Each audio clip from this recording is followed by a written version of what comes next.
আসসালামু আলাইকুম রহমতুল্লাহ। আপনারা সকলে কেমন আছেন? আশা করছি আপনারা অনেক অনেক ভালো রয়েছেন।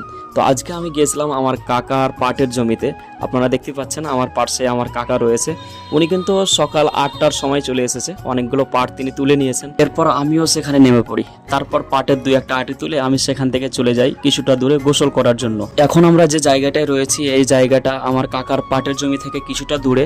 যেহেতু সেখানকার পানিগুলো নোংরা হয়ে আছে তাই সেখানে আমরা গোসল করিনি, আমরা কিছুটা দূরে চলে এসেছি। বন্যার পানিতে গোসল করতে যে এতটাই মজা লাগছিল, আমরা অনেকক্ষণ ধরে সেখানে গোসল করেছি। আমার সাথে আরও দুই একজন ছিল, তাদেরকে ক্যামেরায় দেখানো হয়নি, কিন্তু তারা আমার চাইতে বেশি এনজয় করছিল। তো আমিও তাদের সাথে কিছুটা এনজয় করি, মজ মাস্তি করি। বেশ গোসল করতে ভালোই লাগছিল। অনেকক্ষণ যাবত আমরা গোসল করি সেখানে। প্রথমে তো আমি গোসল করার জন্য যেতেই চাইছিলাম না, কিন্তু সেখানে যাওয়ার পর একেবারে ধারণা চেঞ্জ হয়ে যায়। মানে এতটাই ভালো লাগছিল যে সেখান থেকে আসার ইচ্ছেই করছিল, মনে হচ্ছিল আরো কিছুক্ষণ সেখানে থাকি।